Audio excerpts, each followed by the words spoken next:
ಬಹಳ ಒಳ್ಳೆಯ ದಿನ ಇದೆ. ವಿಶೇಷವಾಗಿ ಪತ್ರಕರ್ತರಿಗೆ ಬಹಳ ಒಳ್ಳೆಯ ದಿನ. ಯಾಕಂದ್ರೆ ಇವತ್ತು ರಾಷ್ಟ್ರೀಯ ಪತ್ರಿಕಾ ದಿನಾಚರಣೆ ಇದೆ. ತಮ್ಮೆಲ್ಲರಿಗೂ ಗೊತ್ತಿರುವ ಹಾಗೆ 1966ರ ನವೆಂಬರ್ 16ರಂದು ನಮ್ಮ ಭಾರತಕ್ಕೆ ಒಂದು press council of India PCI ಅವತ್ತಿನಿಂದ ಅಸ್ತಿತ್ವಕ್ಕೆ ಬಂದ ದಿನ ಇವತ್ತು. ಪ್ರೆಸ್ ಕೌನ್ಸಿಲ್ ಆಫ್ ಇಂಡಿಯಾ ಅಸ್ತಿತ್ವಕ್ಕೆ ಬಂದ ದಿವಸವೇ ನಮ್ಮ ಬೀದರ್ನಲ್ಲಿ ಇವತ್ತು ಕಾರ್ಯನಿರತ ಪತ್ರಕರ್ತರ ಸಂಘದ ಜಿಲ್ಲಾ ಘಟಕ ಅಸ್ತಿತ್ವಕ್ಕೆ ಬರ್ತಾ ಇದೆ. ಸೊ ಬಹಳ ಇವತ್ತು ಬೀದರ್ ಈ ಒಂದು ಸಂಘಕ್ಕೆ ಪತ್ರಕರ್ತರ ಸಮೂಹಕ್ಕೆ ಒಂದು ಬಹಳ ಒಳ್ಳೆಯ ದಿನ ಅಂತೇಳಿ ಇವತ್ತು ಹೇಳಲಿಕ್ಕೆ ಇಷ್ಟಪಡ್ತೇನೆ. ಅದಕ್ಕಾಗಿ ತಮ್ಮೆಲ್ಲರಿಗೂ ಕೂಡ ಈ ರಾಷ್ಟ್ರೀಯ ಪತ್ರಿಕಾ ದಿನಾಚರಣೆ ಶುಭಾಶಯ ಹೇಳುತ್ತಾ ಈ ಹೊಸ ಸಂಘ ಸ್ಥಾಪನೆಗೂ ಕೂಡ ಶುಭಾಶಯ ಹೇಳ್ತಾ ಇದ್ದೀನಿ. ನನಗೆ ಶೇಖರ್ ಅವರು ಮೊನ್ನೆ ಕಾಲ್ ಮಾಡಿದ್ರು, ಸರ್ ನಾವು ಕರ್ನಾಟಕ ಕಾರ್ಮಿಕ ಪತ್ರಕರ್ತರ ಸಂಘದ ಜಿಲ್ಲಾ ಘಟಕ ಹೊಸದಾಗಿ ಮಾಡ್ತಾ ಇದ್ದೇವೆ. ಒಂದು ನಾನು ಸರ್ ಆಲ್ರೆಡಿ ಇರುವ ಸಂಘ ಅದರಿ ಅಂದ್ರೆ ನನಗೆ ಗೊತ್ತಿರಲಿಲ್ಲ, ಆಕ್ಚುಲಿ ನನಗೆ ಗೊತ್ತಿರಲಿಲ್ಲ ಹೊಸದು ಮಾಡ್ತಾ ಇದ್ದಾರೆ ಅಂತೇಳಿ. ಯಾಕಂದ್ರೆ ನಾನು ಬಹಳ ಸುಮಾರು 3 ದಶಕದಿಂದ ಪತ್ರಿಕಾ ರಂಗದಾಗಿದ್ದೀನಿ. ಇದೇ ಹೆಸರು ಹೇಳ್ತಾ ಇದ್ದಾನೆ ಅಂತ ಇದು ಸೇಮ್ ಹೇಳ್ತಾ ಇದ್ರಲ್ಲ ಆಲ್ರೆಡಿ ಇದೆ ಅಂದ್ರೆ ಇಲ್ಲ ಸರ್, ಇದು ನಾವು ಮತ್ತೊಂದು ಬೇರೆ ಮಾಡೋದು ಅದು KUWJ ಅದ ಸರ್, ಇದು KKPS ಅಲ್ಲ ಸರ್. ಅದು ಪತ್ರಕರ್ತರಿಗೆ ಸೇರಿಸ್ಕೊಂಡು ಒಂದು ಸಂಘ ಇಲ್ಲಿ ಇವತ್ತ ಮಾಡ್ತಾ ಇದ್ದೇನೆ. ಬಹುಶಃ ನಮ್ಮಲ್ಲಿ ನಾನು ಯಾವಾಗಲೂ ಹೇಳ್ತಾ ಇರ್ತೀನಿ, ಪತ್ರಕರ್ತರ ಸಂಘಗಳು ಎಷ್ಟೇ ಆಗಲಿ ನಾನು ಅದ್ರ ಬಗ್ಗೆ ಯಾವುದೇ ಕಮೆಂಟ್ ಮಾಡ್ಲಿಕ್ಕೆ ಹೋಗಲ್ಲ. ಅದ್ರ ಸಂಘಗಳು ಯಾವ ರೀತಿ ಜೋಶ್ಲಿಂದ ಸ್ಥಾಪನೆ ಆಯ್ತೋ ಅದೇ ಜೋಶ್ಲಿಂದ ಕ್ರಿಯಾಶೀಲವಾಗಿ ಮುಂದೆ ಚಟುವಟಿಕೆ ಮಾಡ್ಕೊಂಡು ಹೋಗ್ಬೇಕು. ಇದು ಬಹಳ ಮಹತ್ವವಾದಂಥ ಕೆಲಸ ಇದೆ. ಯಾಕಂದ್ರೆ ಪತ್ರಕರ್ತರನ್ನ ಸಮಾಜ ನೋಡುವ ದೃಷ್ಟಿ ಬೇರೆ ಇದೆ. ನಮ್ಮ ಸಮಾಜದಲ್ಲಿ ಪ್ರಜಾಪ್ರಭುತ್ವಕ್ಕೆ 4ನೇ ಆಧಾರ ಸ್ತಂಭವಾಗಿ ಜನ ನಮ್ಮ ನೋಡ್ತಾ ಇರ್ತಾರೆ. ಹೀಗಾಗಿ ಆ ಜವಾಬ್ದಾರಿಯಲ್ಲಿರುವಂತ ನಾವು ಈ ಸಂಘದ ಮುಖಾಂತರ ಅಥವಾ ಪತ್ರಿಕೆಗಳ ಮುಖಾಂತರ ನಾವು ಸಮಾಜಕ್ಕೆ ಏನನ್ನ ನಿರೀಕ್ಷೆ ಮಾಡ್ತಾ ಇದ್ದೇವೆ, ನಾವು ಏನನ್ನು ಕೊಡಬೇಕು ಅನ್ನುವ ಕುರಿತಾಗಿ ಚಿಂತನೆ ಮಂಥನ ಮಾಡುವುದು, ಯುವ ಪತ್ರಕರ್ತರಿಗೆ ತರಬೇತಿ ನೀಡುವಂಥದ್ದು, ಅವರಿಗೆ ಕಾರ್ಯಾಗಾರಗಳನ್ನು ಮಾಡಬಹುದು. ಇಂದಿನ ಆಧುನಿಕ ವ್ಯವಸ್ಥೆಯಲ್ಲಿ ನಮ್ಮ ಪತ್ರಕರ್ತರು ಏನು ಸವಾಲುಗಳು ಎದುರಿಸುತ್ತಿದ್ದಾರೆ, ಏನು ಸಮಸ್ಯೆಗಳಿವೆ ಮತ್ತು ಪ್ರತಿದಿನ ಅಲ್ಲ ಪ್ರತಿ ಕ್ಷಣಕ್ಕೂ ಕೂಡ ನಾವು ಈ ರಂಗದಲ್ಲಿ ಪತ್ರಕರ್ತರು ಯಾವ ರೀತಿ ಅಪ್ಡೇಟ್ ಆಗಬೇಕಿದೆ ಇದನ್ನೆಲ್ಲವೂ ಕೂಡ ನಾವು ಈ ರೀತಿಯ ಸಂಘಟನೆಗಳ ಮೂಲ ಮಾಡಬೇಕಾಗಿದೆ. ಅನೇಕ ಸಂಘಗಳಿವೆ, ಅನೇಕ ಸಂಘಗಳ ಜೊತೆಗೆ ಅನೇಕ ಪತ್ರಕರ್ತರ ಸೇವೆಗಳು ಬರ್ತಾ ಇದ್ದಾರೆ. ಇವತ್ತು ಮುಂಚೆ ಏನಿತ್ತು ಒಂದು 10-15 ವರ್ಷಗಳ ನಾವು ಮಾತಾಡುವಾಗ ಬೇರೆ ಪ್ರಿಂಟ್ ಮೀಡಿಯಾ ಎಲೆಕ್ಟ್ರಾನಿಕ್ ಮೀಡಿಯಾ ಮಾತಾಡ್ತಾ ಇದ್ದೇವೆ. ಈಗ ಇದಕ್ಕಿಂತ ಹೆಚ್ಚಿಗೆ ಏನ್ ಮಾತಾಡ್ತಾ ಇದ್ದೇವೆ, ನಾವು ಸೋಷಿಯಲ್ ಮೀಡಿಯಾ ಬಗ್ಗೆ ಮಾತಾಡ್ತಾ ಇದ್ದೇವೆ. ಮೊದಲು ಕೇವಲ ಪತ್ರಕರ್ತರು ಸುದ್ದಿ ಮಾಧ್ಯಮಗಳಿರುವಂತ ಪತ್ರಕರ್ತರನ್ನೇ ಪತ್ರಕರ್ತರ ಅಂತ ಇದ್ರು. ಈಗ ಮುಂದೆ ಬರುವ ದಿನದಲ್ಲಿ ಇನ್ನಷ್ಟು ಬದಲಾವಣೆ ಆಗದಲ್ಲಿ ಮುಂದೆ ಸಿವಿಕ್ ಜರ್ನಲಿಸಂ ಬರ್ತಾ ಇದೆ. ಸಿವಿಕ್ ಜರ್ನಲಿಸಂ ಬರ್ತಾ ಇದೆ ಅಂದ್ರೆ ಜನರೇ ಪತ್ರಕರ್ತರಾಗೋ ದಿನ ಇನ್ನು ಮುಂದೆ ಬರ್ತಾ ಇದೆ. ಎಲ್ಲರೂ ಪತ್ರಕರ್ತರು ಯಾರ್ಯಾರು ಸಮಾಜದಲ್ಲಿದ್ದಾರೆ ಅವರೆಲ್ಲ ಪತ್ರಕರ್ತರಾಗೋ ದಿನಗಳು ಬರ್ತಾ ಇದೆ. ಈಗ ಅನೇಕ ಕೆಲವು ಪತ್ರಿಕೆಗಳು ಈ ಪ್ರಯೋಗವನ್ನ ಸ್ಟಾರ್ಟ್ ಮಾಡಿದ್ದಾರೆ. ಇವತ್ತು ಯಾವುದೋ ಊರಲ್ಲಿ ಏನಾದರೂ ಸಮಸ್ಯೆ ಇದೆ ಅಥವಾ ಯಾವುದೋ ಬಡಾವಣೆಯಲ್ಲಿ ಒಂದು ಸಮಸ್ಯೆ ಇದೆ ಅಂದ್ರೆ ಅಲ್ಲಿಯ ಒಬ್ಬ ಯಾವುದಾದ್ರೂ ವ್ಯಕ್ತಿ ಅಥವಾ ಒಬ್ಬ ನಾಗರಿಕ, ಸಾಮಾನ್ಯ ನಾಗರಿಕನೇ ಅದನ್ನ ಸುದ್ದಿ ಮಾಡಬಹುದು. ಅದನ್ನ ಲೈವ್ ಆಗಿ ಅವನು ಟೆಲಿವಿಷನ್ ನಲ್ಲಿ ಕೊಡಬಹುದು, ಟಿವಿ ಮುಖಾಂತರ ಕೊಡಬಹುದು, ಅಥವಾ ಪತ್ರಿಕೆಗಳಲ್ಲಿ ಒಂದು ಫೋಟೋ ಹಾಕಿ ಅವನ ಹೆಸರಲ್ಲಿ ಒಂದು ಆರ್ಟಿಕಲ್ ಮಾಡಬಹುದು ಅವನೇ. ಹೀಗಾಗಿ ನಾವು ಪತ್ರಿಕೆಯ ರಂಗದಲ್ಲಿ ಇವತ್ತು ಯಾವುದೋ ಒಂದು ಪತ್ರಿಕೆಯ ಸಂಸ್ಥೆಯಲ್ಲಿ ಕೆಲಸ ಮಾಡುವವರೇ ಅಧಿಕೃತ ಪತ್ರಕರ್ತರು ಅನ್ನುವಂಥದ್ದು ಇದನ್ನು ಕೂಡ ಮುಂದೆ ನಮಗೆ ಸವಾಲಿದೆ. ಯಾಕಂದ್ರೆ ಈ ನಾಗರಿಕ ಪತ್ರಿಕೋದ್ಯಮ ಬರ್ತಾ ಇದೆ ಮುಂದೆ. ನಾಗರಿಕ ಪತ್ರಿಕೋದ್ಯಮ ಬಂತಂದ್ರೆ ಬಹುಶಃ ನಾವು ಬಹಳ ಇಷ್ಟು ಆಕ್ಟಿವ್ ಆಗಬೇಕಂತ, ಇಷ್ಟು ಅಪ್ಡೇಟ್ ಆಗಬೇಕಂತ, ನಮಗೆ ಕ್ಷಣಕ್ಕೂ ಇವತ್ತು ಕಾಂಪಿಟೇಷನ್ ಆಗಬೇಕಾಗ್ತಾ ಇದೆ. ಇವತ್ತು ಜನರು ಇವತ್ತು ಬಹಳ ಕುತೂಹಲದಿಂದ ನೋಡ್ತಾ ಇದ್ದಾರೆ. ಇವತ್ತು ಸೋಷಿಯಲ್ ಮೀಡಿಯಾ ಬಂದ ನಂತರ ಪರಿಸ್ಥಿತಿ ಬಹಳಷ್ಟು ಚೇಂಜಸ್ ಆಗಿದೆ. ಇವತ್ತು ಇದರ ಮಧ್ಯದಲ್ಲೂ ಕೂಡ ಪತ್ರಿಕಾ ರಂಗಗಳು ಮುದ್ರಣ ಮಾಧ್ಯಮ ಆಗಲಿ ಅಥವಾ ಟಿವಿ ಮಾಧ್ಯಮ ಆಗಲಿ ಇದರ ಮಧ್ಯನೂ ಕೂಡ ತನ್ನ ಅಸ್ತಿತ್ವ ಉಳಿಸ್ಕೊಳ್ಬೇಕಾದ್ರೆ ನಾವು ಎಲ್ಲರ ಜೊತೆ ಪೈಪೋಟಿ ಮಾಡಬೇಕಾಗ್ತಾ ಇದ್ದೀವಿ. ಇವತ್ತು ಅನೇಕ ಜನರು ಆಗ್ತಾ ಇದ್ದಾರೆ, ಇವತ್ತು ಸೋಷಿಯಲ್ ಮೀಡಿಯಾ ಬಂದು ಸಮಾಜನ ಹಾಳು ಮಾಡ್ತಾ ಇದೆ. ಇವತ್ತು ತಪ್ಪು ಸಂದೇಶಗಳನ್ನು ಕೊಡ್ತಾ ಇದ್ದಾರೆ. ಈಗ ಮನ್ಸೂದ ಮಾತು ಹೇಳ್ತಾ ಇದ್ದಾರೆ, ಇವತ್ತು ಪ್ರೊಫೆಷನ್ ಅದೇನಾದ್ರು ಪರ್ಸನಲ್ ಆಗ್ತಾ ಇದೆ ಅಂತೇಳಿ ಈ ರೀತಿ ಅನೇಕ ಟೀಕೆಗಳು ಬರ್ತಾ ಇದೆ. ಹಾಗಂತ ಹೇಳಿ ಯಾರು ಕೂಡ ಸೋಷಿಯಲ್ ಮೀಡಿಯಾ ಬಿಟ್ಟು ಇರ್ಲಿಕ್ಕೆ ಆಗೋದಿಲ್ಲ. ಇವತ್ತು social media it is the part of society ಆಗ್ತದೆ. ನಾವು ಅದನ್ನು ತಿರಸ್ಕಾರ ಮಾಡ್ಲಿಕ್ಕೆ ಆಗೋದಿಲ್ಲ.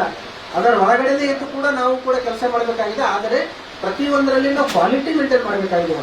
ಸೋಷಿಯಲ್ ಮೀಡಿಯಾ ಎಲ್ಲರೂ ತಪ್ಪು ಮಾಡ್ತಾ ಇದ್ದಾರೆ, ಅತಿರಂಜಿತವಾಗಿ ವರ್ತನೆ ಮಾಡ್ತಾ ಇದ್ದಾರೆ, ಸ್ವಾರ್ಥ ಸಾಧನೆ ಮಾಡ್ಕೊತಾ ಇದ್ದಾರೆ, ಸಮಾಜಕ್ಕೆ ತಪ್ಪು ಮಾಹಿತಿಗಳು ಹಾಗಾಗಿ ಬರೋದು ಅನೇಕ ಸೋಷಿಯಲ್ ಮೀಡಿಯಾಗಳು ಇವತ್ತ ಸಮಾಜವನ್ನ ಯಾವ ರೀತಿ ಅಭಿವೃದ್ಧಿ ಪಡಿಸಬೇಕು, ನಮ್ಮ ಸಿಸ್ಟಮ್ ಅನ್ನ ಯಾವ ರೀತಿ ಬಲಪಡಿಸಬೇಕು ಅಂತ ಅನೇಕ ಸೋಷಿಯಲ್ ಮೀಡಿಯಾಗಳು ಕೆಲಸ ಮಾಡ್ತಾ ಇದ್ದೀವಿ.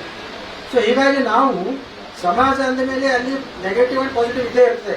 ಆದ್ರೆ ನಾವು ನೆಗೆಟಿವಿಟಿ ಕಮ್ಮಿ ಮಾಡಿ ಪಾಸಿಟಿವಿಟಿ ಜಾಸ್ತಿ ಮಾಡಬೇಕು. ಇದು ಪ್ರತಿಯೊಬ್ಬರ ಕರ್ತವ್ಯ ಆಗಬೇಕು.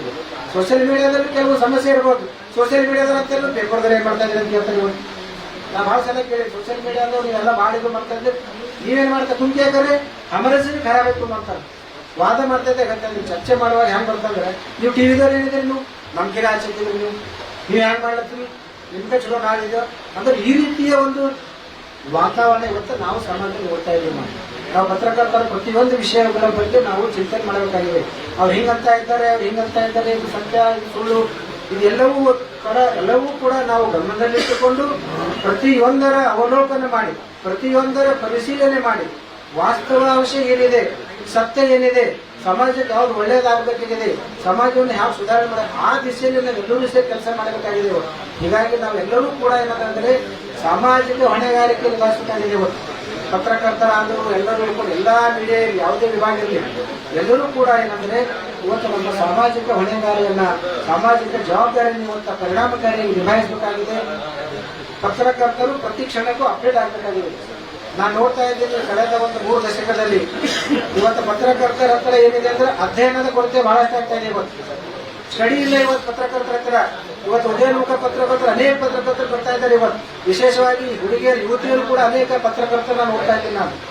ಆದರೆ ಬಹಳಷ್ಟು ಪತ್ರಕರ್ತರಲ್ಲಿ ಏನಿದೆ ಅಂದ್ರೆ ಇವತ್ತು ಅಧ್ಯಯನದ ಕೊರತೆ ಕಾಡ್ತಾ ಇದೆ. ಇವತ್ತು ಲ್ಯಾಂಗ್ವೇಜ್ ಕಮಾಂಡ್ ಇಲ್ಲ, ಭಾಷೆಯ ಮೇಲೆ ಪ್ರಭುತ್ವ ಇಲ್ಲ.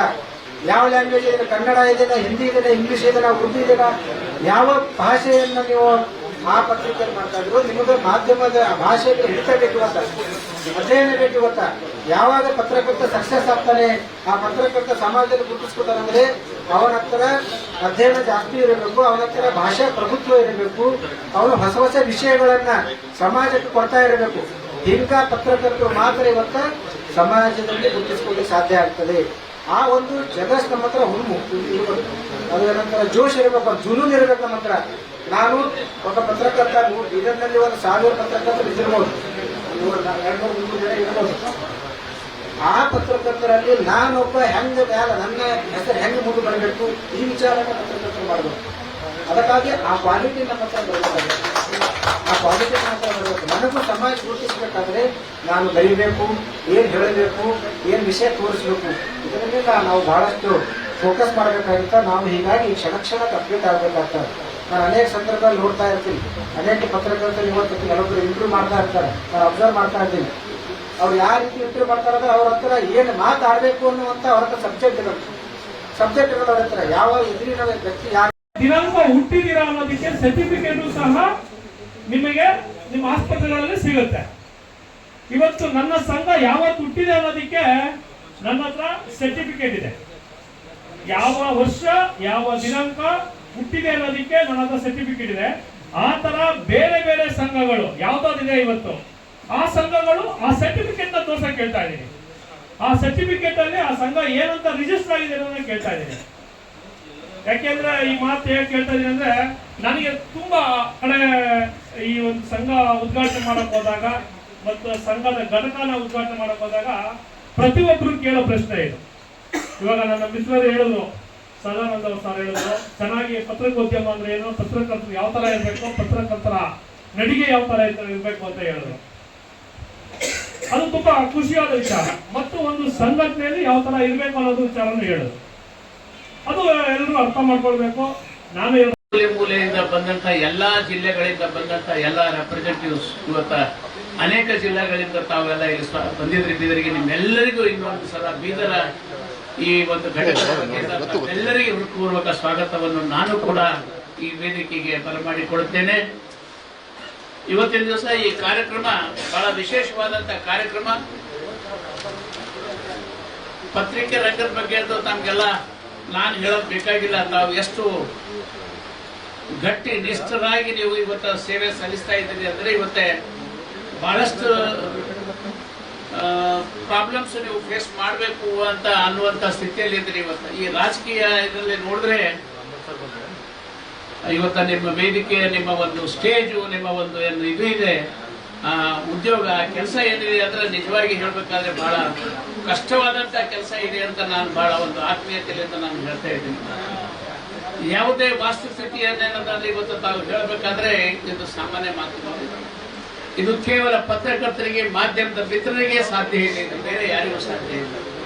ಆದ್ರೆ ಒಂದು ಮಾತು ಈ ಸಂದರ್ಭದಲ್ಲಿ ನಾನು ಏನಾದ್ರೆ ತಿಳಿ ಹೇಳ್ಬೇಕಂತೀನಿ. ಪಾಲಿಟಿಕ್ಸ್ ನಲ್ಲಿ ಇವತ್ತ ತಾವು ನೋಡ್ತಾ ಇದ್ರಿ, ಏರು ಇಳಿ ಎಲ್ಲನೇ ನೋಡ್ತಾ ಇದ್ರಿ. ಇವತ್ತ ಇಂಥ ಸಂದರ್ಭದಲ್ಲಿ ಇವತ್ತ ಈ ವಿಡಿಯೋಗಳು ನಮ್ಗೆ ಇದರಿಂದ ನಮ್ದು ಈ ಮೊಬೈಲ್ ವಿಡಿಯೋಲಿಂದ ಈಗ ಮೆಸೇಜ್ಗಳೇನು ಬರ್ತಾ ಇದ್ದಾವಲ್ಲ, ಅದು ಎಲ್ಲೋ ಒಂದ್ ಕಡೆ ಬಹಳ ಅಡೆತಡೆ ಉಂಟು ಮಾಡ್ತಾ ಇದೆ ಅಂತ ನನಗೆ ಅನಿಸ್ತಾ ಇದೆ. ಬಹಳ ಕರೆಕ್ಟ್ ಆಗಿ ಇನ್ಫಾರ್ಮೇಶನ್ ಮೆಸೇಜ್ ಬಂದ್ರೆ ಅದು ನಿಜವಾಗಿ ಸಮಾಜಕ್ಕೆ ಒಳ್ಳೆಯದು. ಇಲ್ಲ ಎಲ್ಲೋ ಒಂದ್ ಕಡೆ ಒಂದು ಚೂರು ಮುಂದಿಂದ ಬಿಟ್ಟು ಹಿಂದಿನ ಬಿಟ್ಟು ನಡುವಿಂದೇ ಒಂದು ತಗೊಂಡು ನಾವೇನಂತ ಅಂದ್ರೆ ಈ ಮೊಬೈಲ್ಗಳಲ್ಲಿ ಹಾಕಿ ನಾವು ಒಂದ್ ವೇಳೆ ಮೆಸೇಜ್ ಮಾಡಿದ್ರೆ ನಿಜವಾಗಿ ಅದು ದೇಶಕ್ಕೂ ಹಾನಿ, ಸಮಾಜಕ್ಕೂ ಹಾನಿ, ಪತ್ರಕರ್ತರಿಗೂ ನೋವು ಉಂಟು ಮಾಡುವಂತಹ ಕೆಲಸ ಈಗ ಆಗ್ತಾ ಇದೆ ಅಂತ ನಾನು ಬಹಳ ಸ್ಪಷ್ಟವಾಗಿ ಹೇಳ್ತಾ ಇದ್ದೀನಿ. ಇಲ್ಲಿ ಕೂಡ ಪಾಪ ವಿಡಿಯೋಗಳು, ಸಣ್ಣ ಸಣ್ಣ ವಿಡಿಯೋಗಳು ಮಾಡೋಂಥವ್ರು ಕೂಡ ಯಾರಾದ್ರೂ ಇದ್ರೆ ದಯವಿಟ್ಟು ತಾವು ಅದನ್ನು ಸರಿಯಾಗಿ ಅರ್ಥ ಮಾಡಿಕೊಳ್ಳಿ, ಅದರ ಉಪಯೋಗ ಸರಿಯಾಗಿ ತಗೊಳ್ರಿ ಅನ್ನೋದು ನನ್ನ ಉದ್ದೇಶ ಇದೆ ಅಷ್ಟೇ. ಸೊ ಅಂತ ಇದರಲ್ಲಿ ಏನಿದೆ ಅಂದ್ರೆ ತಾವು ಎಲ್ಲ ಜಿಲ್ಲೆಗಳಲ್ಲಿ ಒಂದೊಂದು ಘಟಕಗಳು ಮಾಡಿ ಸಮಾಜಕ್ಕೆ ಏನಂದ್ರೆ ಎತ್ತಿ ಹಿಡಿಯುವಂತ ಕೆಲಸ, ಸಮಾಜದಲ್ಲಿ ಒಳ್ಳೇದಾಗಂತ ಎಲ್ಲಾ ಕೆಲಸಗಳಿಗೆ ಏನಂದ್ರೆ ಎತ್ತಿ ತೋರಿಸ್ತಾ ಇದ್ದೀರಿ, ಸಮಾಜಮುಖಿಯಾಗಿ ಕೆಲಸ ಮಾಡ್ತಾ ಇದ್ದೀರಿ.